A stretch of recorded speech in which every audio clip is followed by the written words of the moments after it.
Good morning. I am Karen A. from Jerusalem.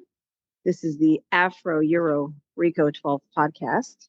We bring together addicts, codependents, anons, people suffering from all addictions, all afflictions, whether that be alcohol, drugs, codependency, workaholism, gambling, debting, internet, scrolling, cigarettes, porn, and you could add any to the list if you like. We are a family of recovered people who have found strength and hope working the 12 steps of Alcoholics Anonymous in the big book of Alcoholics Anonymous. Though we may come from many walks of life, many cultures, many countries, and many fellowships who work these steps differently, Reco12 has a number of recorded podcasts. If you check out reco12.com, surely you will find a speaker that you could identify with different experience, strength, and hope to share. If you are interested in sharing on the Reco12 podcast, you could hit me up. I will put my number in the chat, or you could reach out to Justin B., our humble servant and founder of Reco12, or through their website there. You could upload a little speak pipe recording, give a teaser of what you want to speak about, and then we'll reach out to you. If you'd like to contribute to Seventh Tradition, you could do so at reco12.com support, and that helps cover the cost of these Zooms, etc. Without further ado, I would like to introduce you to a special fellow, Janet from Greece, who jumped on at the last second to cover for wonderful Dorinda, who hopefully will share with us at another time. Welcome, Janet. We look forward to hearing about you, your share, experience, strength, and hope on recovery through the 12 steps. And then people on the line, please write down your questions. We'll do a Q&A at the end of Janet's share, and we'll be able to ask away. So make sure to get your pen and paper or just type it straight into the chat. I'll get some questions of my own going. And for those of you who are hearing us recorded, there are hundreds of people who listen to the Reco12 podcast recorded. Thank you for joining us too. Welcome, Janet. Good morning, Karen, and good morning all. Thanks for having me this morning. My name is Janet, and I am an alcoholic. Yeah, it was a bit last minute, but they're always the best ways to come in, you know. And I'm really grateful to be here. So thank you for having me. I will start with my story. You know, my topic was really, you know, I was fast asleep for so long, and all I could see was darkness. But now I'm living in the world of the spirit, basking in the light. So I'll tell you a bit about myself. I'm originally from Dublin, Ireland. I came to Greece in about 2000, so I've been here about 24 years. I'm married to a Greek, and I have two boys. I drank alcoholically for basically, you know, the whole time that I have lived here, and before back in Ireland. My drinking really commenced, I would say, when I moved to Greece. You know, I drank 7 days a week, but I never seen it as an issue, or you know, I just thought it was part and parcel of who I was, and it wasn't a big deal. And I had to convince myself that, you know, when I settled down and got married, and, you know, I wasn't young, free and single anymore, that my drinking would stop. But delusion and denial kept me in the darkness, you know. Through my whole drinking career, I was living in just this deluded world. I had no sense of what was true or what was false. I just believed my drinking was okay, and also that I wasn't harming anybody and stuff like that, you know. But basically, I'll start from the beginning, you know. Like I said, I knew my drinking was maybe not normal, but I thought, oh, it'll be fine. I'll stop when I, settle down. And it came to me in meditation earlier on. I don't know why I haven't thought about this for a long, long time. Back when I got married, like 19 years ago, I was pregnant on my first son, and I was only 3 months pregnant. And on my wedding day, I drank like everybody else. It was free flowing wine. I was drinking away as normal. And one of my husband's friends pulled me aside and said to me, "You're pregnant, and you shouldn't be drinking that much." And I was completely and utterly offended by what he had said. I was like, how dare he? This is my wedding. And I'm only celebrating my wedding. I had no regard for the fact that I was pregnant. But also the delusion there was that I didn't see it as an issue. I just thought this was quite normal. Like, it was grand. I was just celebrating, and I was only going to do it once, but it was never just once, because whenever I took a drink anytime, I could not stop right from back then, and then that delusion and denial continued through my whole drinking career, up to the point of sobriety, actually. It just carried on even when I got sober. Another thing happened. I came into the program, and I had been told, like in meetings and stuff like that, my higher power sent me my sponsor, and I was told, it's a program of honesty. And I thought, I finally have to start being honest about everything in my life with my sponsor.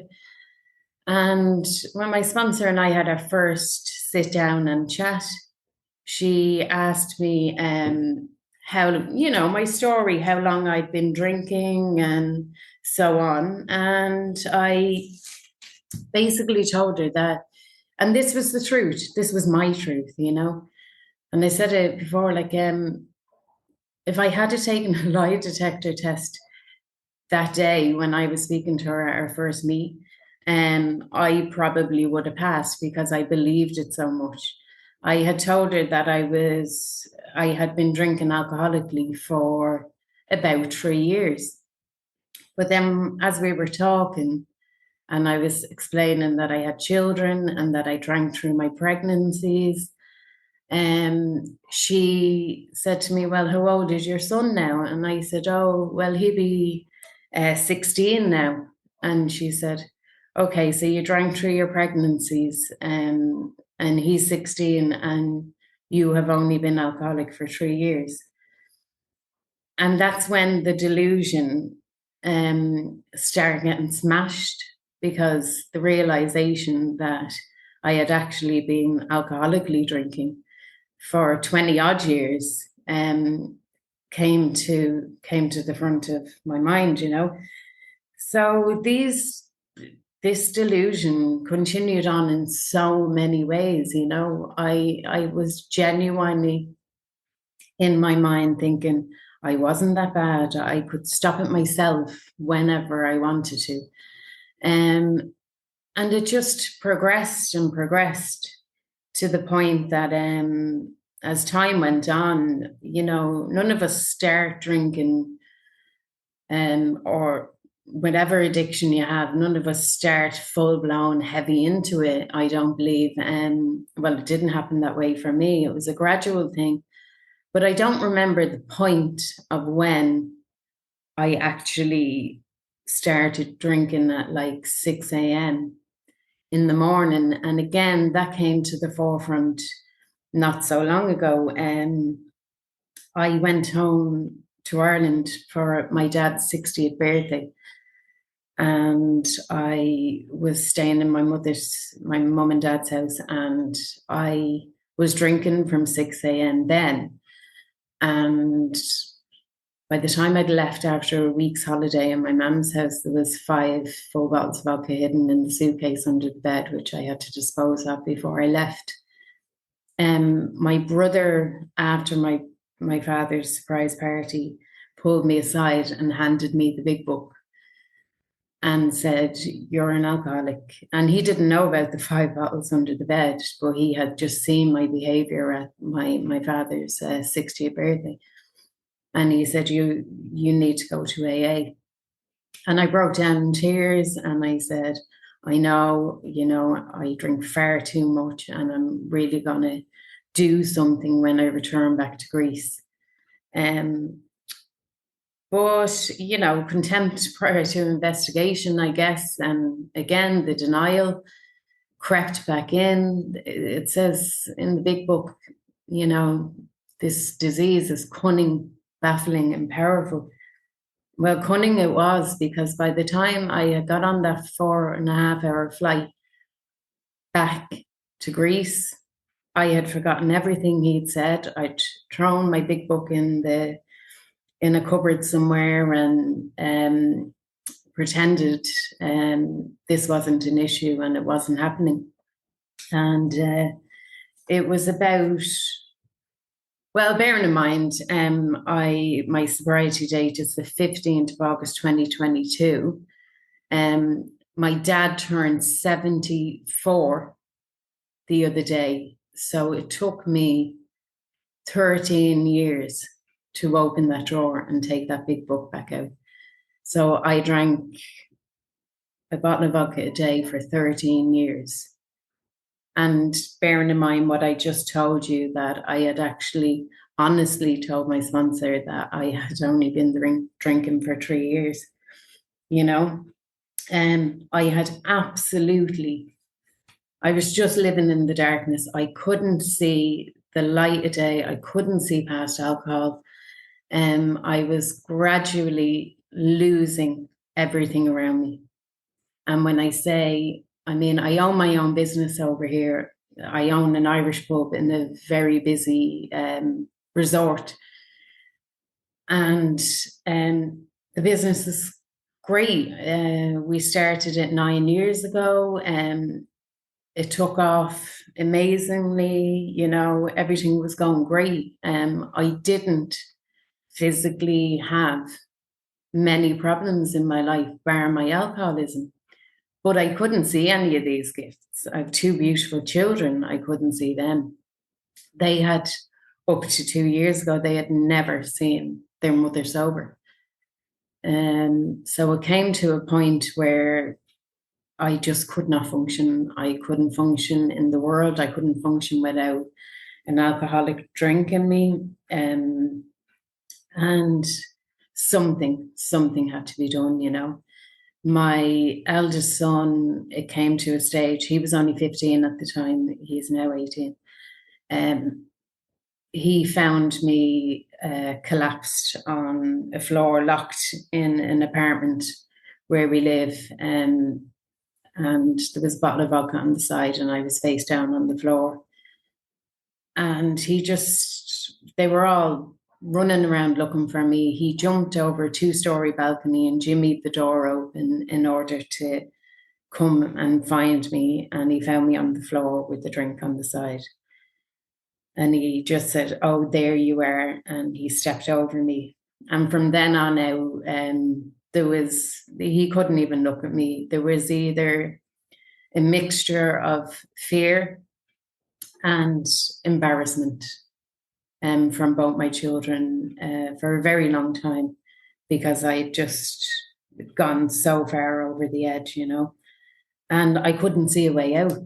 I'd resigned myself to the fact that, sure, I'm going to end up dying an alcoholic death, and that's my path, and life is life. And you could probably call it, the devil may care attitude, but I just couldn't see a way out. So, there was nothing left just to continue drinking until I was taken, basically,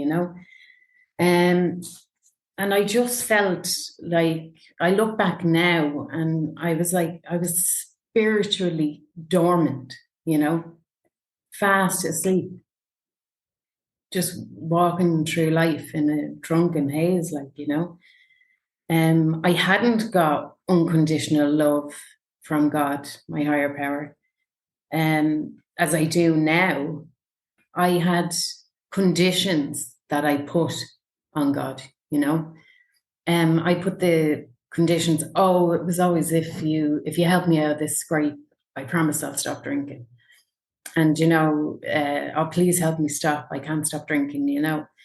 And my prayers weren't answered. So I just continued on. But like that, there was no relationship with God. There was no actual belief. It was just words that I said. And, you know, no patience at all. I just literally said these words, hoping for the best, that I would magically, you know, stop drinking. But I had no belief. I was in a dark place.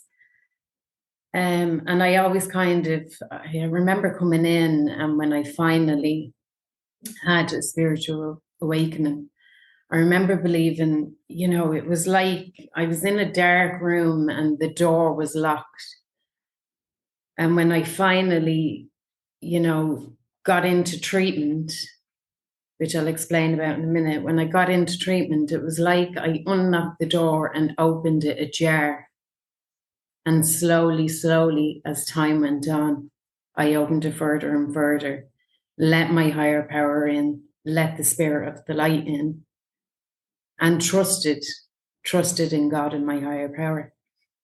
So yeah, back in after the 20 years of drinking, I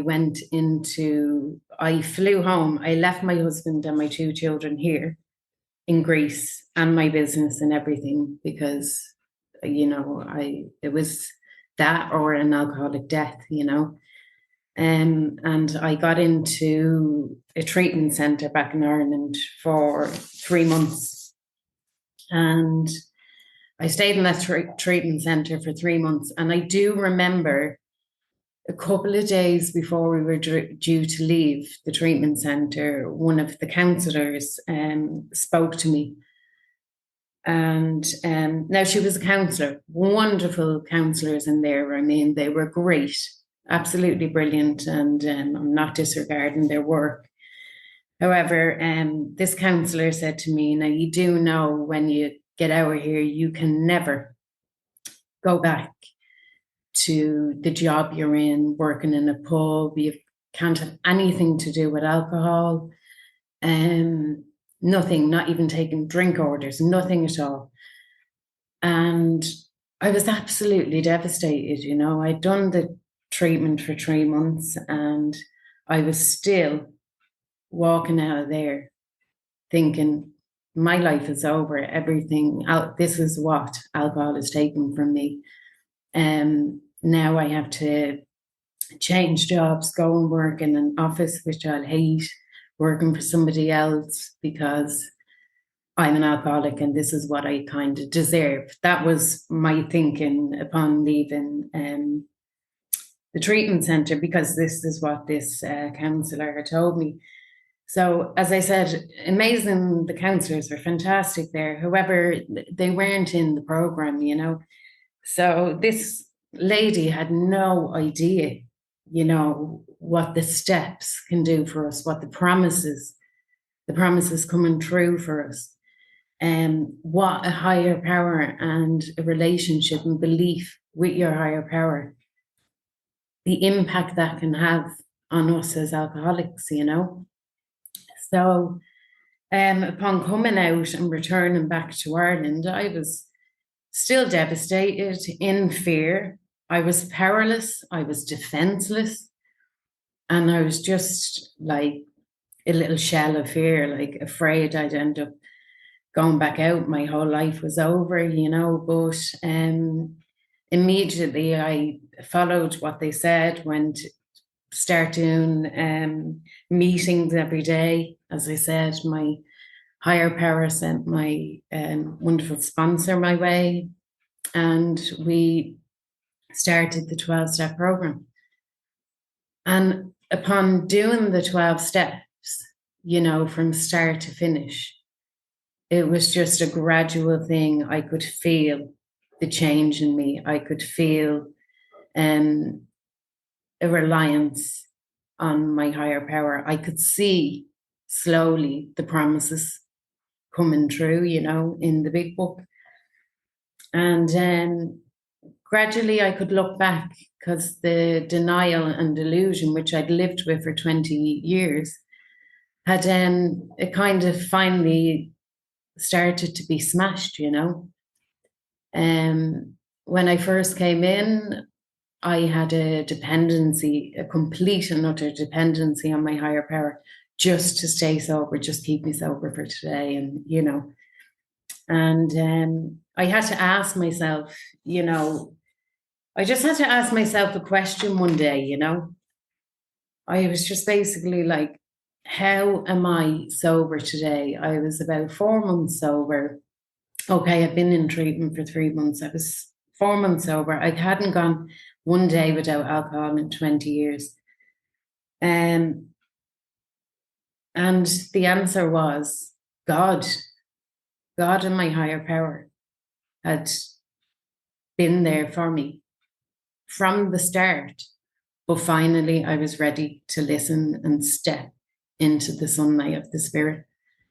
And then the more I believed and the more I relied on my higher power, life just got a little bit easier day by day, And I was 6 months, 6 months out of treatment, so maybe about 9 months sober, and my summer season started again. And I had completed the steps, and my summer season started, and I went back to work in my business, my Irish pub, and I did a 6-month season. The first time in my whole life that I had worked a summer in the pub completely sober. And we're continuing doing my meetings and helping other alcoholics and sticking with my sponsees. I managed to get through that full season happy and enjoying my life, my work life, and everything about my life. I was no longer in the darkness. It says in the big book, the darkness before the dawn. Like, I'd come out the other side, and then I realized that absolutely nothing I can't do in life as long as I'm in fit spiritual condition. And I took my life back. I would like to say I took my life back, but actually I was given a second chance at a new life by coming into this program, And like I said, through following the steps, the promises came true. And one I always read and I always relate to myself is the 10-step promises, It's just the problem has been removed as long as I stay in fit spiritual condition. You know what I mean? And yeah, I was given a second chance at a new life, and I took it with both hands. I have nothing but gratitude for this program, for my higher power, for my sponsor who got me to where I am today. And all I have to do is give back and work with other alcoholics and help other people to get to where I am today, And the gifts just keep coming. Sometimes I have to be super patient, but the gifts do keep coming. And I'll leave it on this, because I think I'm nearly up to my 20 minutes just about there, Karen. But I did mention about, my children never seeing me sober for one day. And this is one of the main highlights of, being in the spirit of the light, is that I got my children back. My husband was always supportive and there, and he still is, but my children never seen me sober one day in their lives. And now my eldest son, who did step over me when I was collapsed on the floor, We have such a wonderful relationship now, you know. We went on vacation to Athens at Christmas, and my husband and my son joined us like 3 days after me and my eldest son went, and we had 3 beautiful days. We were out and about, we went sightseeing, we went for lunch, we laughed heartily on the plane going there. And it's just a gift and a joy to have my children not look at me in fear, resentment, and embarrassment anymore. You know, they look at me as a mother, they'll come to me, they can ask me questions whenever they want. And I've been given that gift from this program and from Spritually, and I'll be eternally grateful for that and the life I've been given now. So yeah, I think I'll leave it at that. I think I'm about on time. So thank you so much, Karen, for having me, and it's really great to be here. Thank you so much.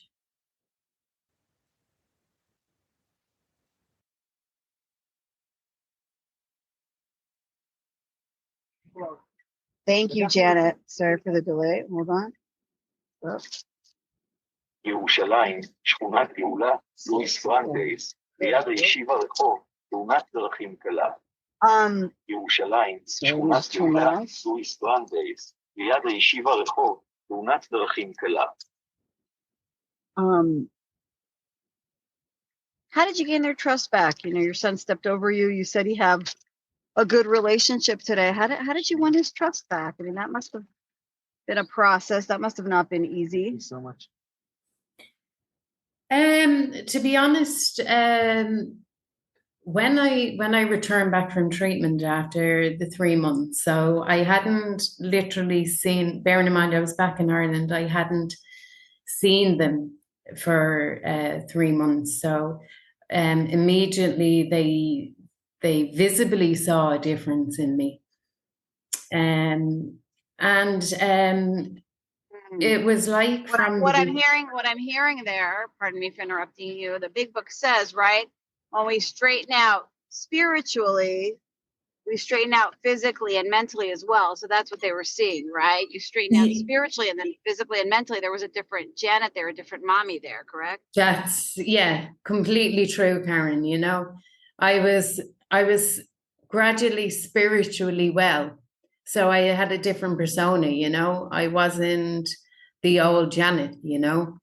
And also I was very much, I wasn't fearful because I had my higher power with me. I wasn't fearful anymore, and I could be open and honest. I had lied to them for so many years. So my honesty with them from the beginning when I came back, I sat down with them. I told them they could ask me anything. Gradually, as I went through the steps, I made amends with them. And then from there on out, I made amends every day by just being there for them, by being available for anything they needed and not hiding away. And, you know, we just built back up the relationship through, you know, honesty and my spiritual well-being. There wasn't anger in there anymore. There wasn't fear in there anymore. It was just being open and honest. You mean, wait, whose anger? There wasn't your anger? Or my anger. Your anger wasn't there. Around what? Around anything? Around? Well, I was permanently angry when I was drinking, Karen. You know, I was angry at myself. So in turn, then I was just angry all the time around the house, shouting and screaming, and you know, I couldn't control my anger at silly little things that happened because I was depressed and angry from the drinking. When I became spiritually well, that anger had dissipated, and I felt more in control of my feelings. And then I was more of an open book for my children to be able to come to me and speak to me and be around me. This is really amazing because, see, for those of you on the line who aren't drinkers, I'm not an alcoholic. And I totally relate to what Janet is saying. And I'm so glad I asked you to clarify this, because as a codependent, as a love addict, as a compulsive overeater, I'm also, I only have a daily reprieve. I also find myself angry all the time, snapping all the time, irritable all the time. I contend with that anger. So see, it's not necessarily about just drinking. It's about not giving our will and our life over the care of God as we understand it. It's not living in this program. Our emotions mess with it. What do they call it? The four dark horsemen, the bedevilments. Yeah. So those of you on the line who aren't drinkers but are like, wait, I'm a mother and I'm kind of barking all day long, or I'm a father, I'm a spouse, I'm a friend. This is another sort of promise that's kind of in there for us. Is this is giving me hope. This is giving me hope, and this should give you all hope in your own programs. That anger, that emotional craziness will fall away as you get spiritually fit. I have to say, though, your story sounds picture perfect. You got better and you were around and available. And that's real inspiring to me, too. Just being around, not just being at home, but like being there and present, and doing what God wants of you. But it still sounds picture perfect. Our big book talks about the family afterward, that, 10 years of drinking would have made a neurotic out of anyone. Did you not experience any of the family afterward? The distrust, the craziness, dealing, okay, it's like now you cleaned up and now you got to deal with all these people who were traumatized and living with a drunk mother. Did you not have any of that? I did. It wasn't picture perfect by any means. With my family, if I'm truly honest, they did, from the time I came back, they did just accept me. My youngest son, now he took a little bit longer. We were very close at one stage before my drinking got extremely out of hand. Now, still to this day, he's closer to his daddy now than he is with me. But our relationship, is still better than it was. My parents, they were very much, my own parents, they uprooted from Ireland and actually moved to Greece when I was, right at the end of my drinking, and it had got so bad. And that was a big thing for me, because I had to, in sobriety, I had to sit down with my parents and ask them if living here was what they actually wanted, or were they doing it because they were watching me and kind of trying to protect me and look after me, and I didn't want them uprooting everything they'd known just because I was unwell. But again, it turned out differently for my parents, because they actually preferred living here than back in Ireland, because it was much warmer. So it actually worked out very well for them. So yeah, with my family, I was extremely lucky. There was a lot of acceptance there, and it took time, but it's okay today. However, in my workplace, it wasn't sunny and roses, Karen. All my staff, I had lost complete and utter respect for everyone who worked for me. I made a mockery of, I lost staff, and I had to make amends with my staff, because I would just egotistically go in there drunk and act like I was the big boss lady, and people couldn't work with me, and they refused to work with me because I was making their work life miserable, you know. And I ended up, upon returning the next year to my work life, only having one member of staff left because I had destroyed my relationships with all the other staff I had, and I had to start from scratch. You know, I just had one barman that, you know, stood by us and was happy that I was back on track, you know, and I was safe and getting well again. But the rest of them were gone, and that took immense. But I still never got the staff back. I had to start all over again with that. And that was due to my behaviours whilst I was in active alcoholism. What kind of stuff did you do? Why did they turn away? What was it like? And Oh, well, well, one of the girls that worked for me for a couple of summers, I'd known her quite a few years. We did, you know, get on really well. But when my drinking had already escalated, and I was hiding alcohol everywhere, and this particular girl found where we used to put our handbags and our jackets in, you know, the lockers.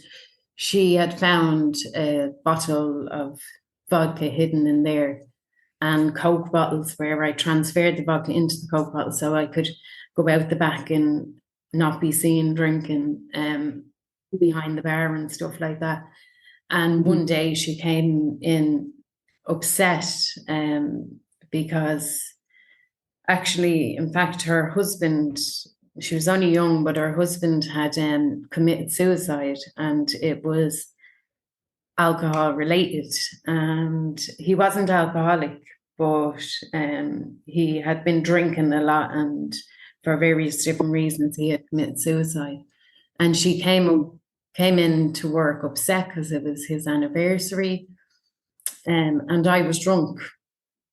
And then she found this bottle of vodka hidden in the cupboard.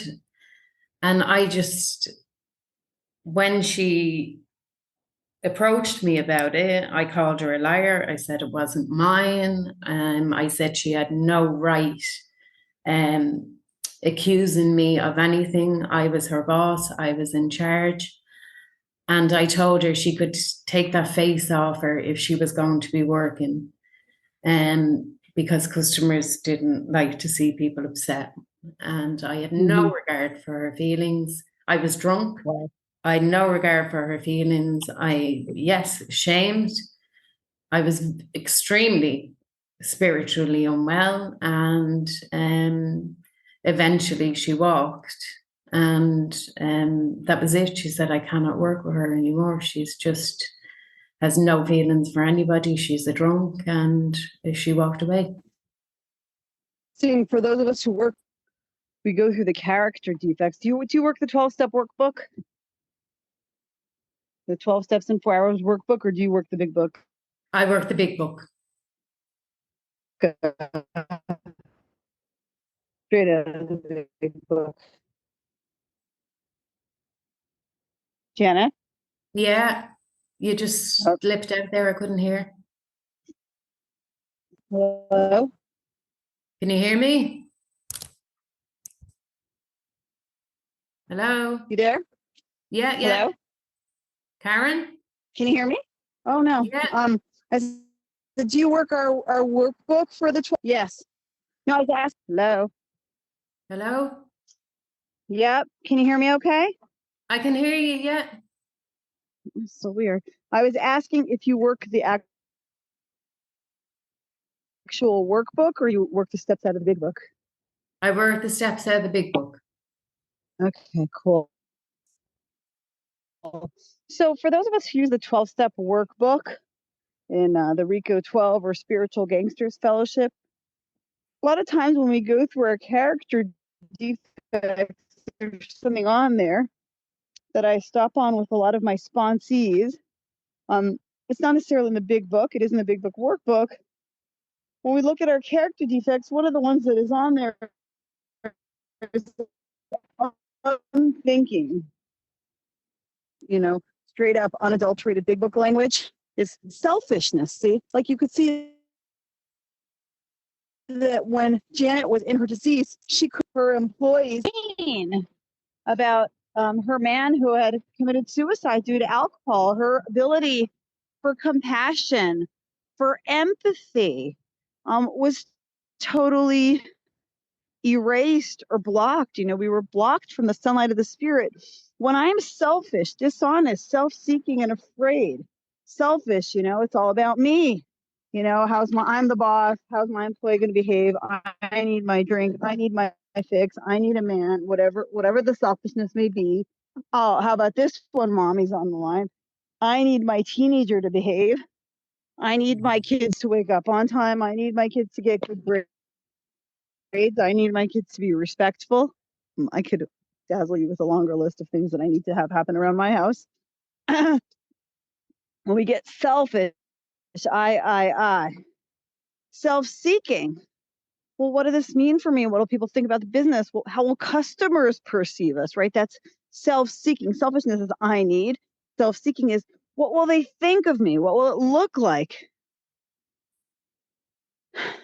Dishonest, right? To not see another person in pain is dishonest, right? Yeah. I so relate to that. When I was at the height of my codependency, and I throw this in because we may have some sick people in the line who booze is not their thing, right? Who don't do vodka or tequila or what have you. I remember when my second marriage crumbled, and I was in so much pain, and it was a love addiction, not over some scandalous affair, but over a kosher marriage. The man who left me. And I remember it was COVID, and I had two friends who were widows with big families who were in induced comas and intubated. And I was like, oh, I'll pray for them a little bit, but it's like I couldn't feel anything. Right? I know you relate to that, Janet. We can't see other people. We don't give a hoot outside. We don't give a hoot about the things that change. And the biggest gift is we start caring about others. We start caring about our sponsors. But see, when we're selfish, it just seems like such a drag. Everyone's such a drag, right? Because we're just angling for how they could help us, how they could serve us. And working with others, wouldn't you say, as our big book says, this becomes the bright spot of our lives. That I get to hear Janet's story and how she's recovered. That I get to see how my neighbors are doing. As an addict, I could be antisocial or isolating. This Saturday night, there's like a neighborhood women's get together.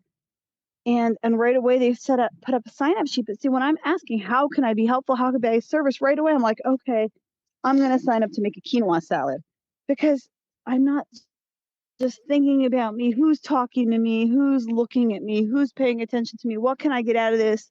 Maybe there's a business opportunity. Maybe someone will know a guy for me. No. What can I bring? Oh, I've been in the neighborhood for 20 years. Maybe there's some younger ladies who need some advice, who need some help with the bureaucracy in Israel, who need an older sister. We change. How can I be of service? How could I be helpful to others? We go from being unthinking, not seeing our coworkers, not seeing other people's pain, to being of service. And on that front, I'm going to ask you, Janet, to share how you work with others, how you look at service spot of your life, looking at others, whereas in the past, you just were blind. You just didn't even care. It didn't even notice them. Yeah, like, you mean how I look at others now? Well, one, how you live your life, not in prejudice than myself. and self-seeking. Yeah. And two, how you actually work with others within 12. So it's really two questions in there. One is like a lifestyle question, an attitude question. Well, the thing is, the other is how do you respond? How do you work with others? How do you find? Yeah. I just about got your question. It seems to be breaking up a little, but Yeah, working with others, that was straight away a given, you know. I had literally been given this gift, you know. I was a disaster, you know, and I came in here and my sponsor had walked me through the steps and got me to where I am today, you know. So immediately, you know, when I finished the steps, I was straight in there looking for sponsees. I was constantly, you know, doing service on meetings, always, still am, because, you know, I class that as it's my job, it's my new path in life, you know. I know I have millions of character defects, but the fact was, you know, when I treated that girl the way I did, I couldn't see any of my character defects. And, you know, I couldn't see her pain because I only seen myself, my self-centeredness and my addiction. And that's all that mattered at the time. But when I went through the 12 steps and came out, thankfully, one day at a time, the other side, it was my duty. It felt like my purpose in life was now to give back and help others. You know, I couldn't be like a sobriety thief, just take it and walk away and I was done. It was my duty now to go out there and help as many people as possible, because that's what was done for me. And I wouldn't have the life I have today if somebody hadn't have done that for me. My changes in helping others is that, you know, at the beginning, all I wanted to do was help everybody, you know. I will offer my help to anyone, but I now have to understand that they have to be ready 100% to accept my help, and I will be there waiting in the wings for when they are, you know.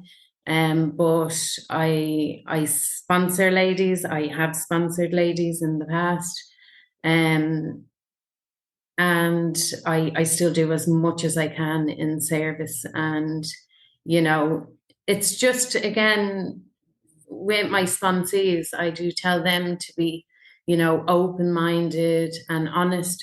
But in the other respect, I have to always be aware of being open-minded and honest with them as well.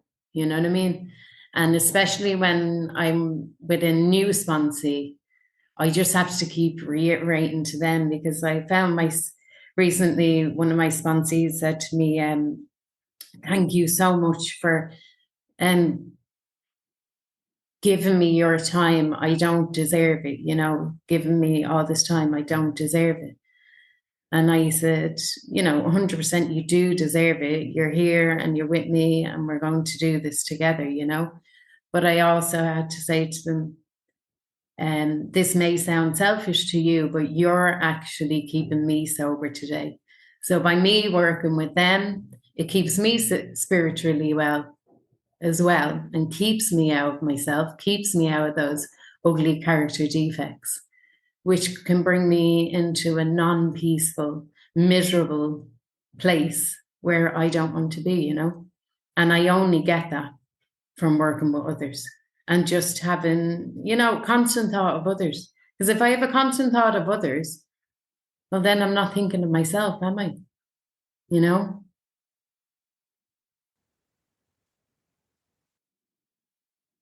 The book talks about this. We're not focused on our little plans and designs, right? Yeah. We stopped looking at our little plans and designs, and we give what was so freely given to us. Can you talk about how many sponsors you have at a time and how you find your sponsors? The sponsees, rather, sorry. Yeah, I usually have kind of at most 2 sponsees at a time. At the moment, I just have one, but I am, you know, actively going on. I have certain meetings that I know there's an awful lot of newcomers in them, so I kind of frequent them and, you know, put my name down. But I mean, there's no rhyme or reason because to how many sponsees I should have. Because Karen, I genuinely believe, and this is in my heart, I genuinely believe that God sends me, my higher power sends me sponsees who I'm supposed to help. Now, that's actual sponsees going through the 12-step program.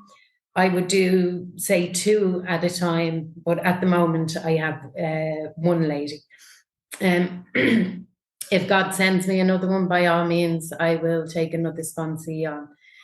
But that's just actual sponsoring. You know, on a daily basis, I have about 4 or 5 different women who I will just give a call to, ring. They may have sponsors, but I would actually just ring them and check in. How are you keeping? How are you getting on?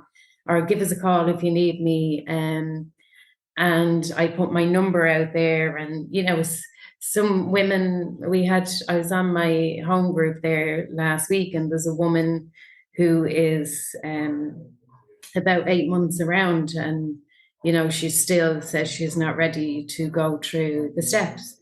And I said, would you even be willing to take my number so we could chat? You know, she will come into the program when she's ready and she's ready to surrender. But in the meantime, at least I can be a supportive, friendly ear for her. So, like I said, God will send me my sponsees and I'll be ready to take them. But I always like to be just a support for ladies, because I know at the beginning, you know, we're so fearful, especially when, you know, we don't have a spiritual connection with our higher power. We're afraid of everything, and we're also probably, I might be untrusting, you know, and we don't want to ask for help. We're afraid to ask for help. I certainly was, and I've seen it in a lot of women that have come in. We're not used to asking for help. So, I don't want to bother that woman, even though she gave me her number. So I watch out for that, and I tend to ring them and make the first move, you know, just say, hey, I'm only ringing to check in, see how you are. You know, you're welcome to ring me anytime. We'll have a little chat, and I'll say, I'll leave it with you, and then I'll leave it to them to come back to me. And I think if I break the ice with certain newcomers who are fearful of asking for help, or even ashamed to ask for help, it's nice to just ease them in, you know, just be kind, and hopefully they'll come back to me eventually. Or, you know, I can just be a support for them whenever they need it. And, you know, that's the best we can try for, and the best we can do is to make as many people in the program, men or women, comfortable to be open enough to accept the help that's there on offer, you know.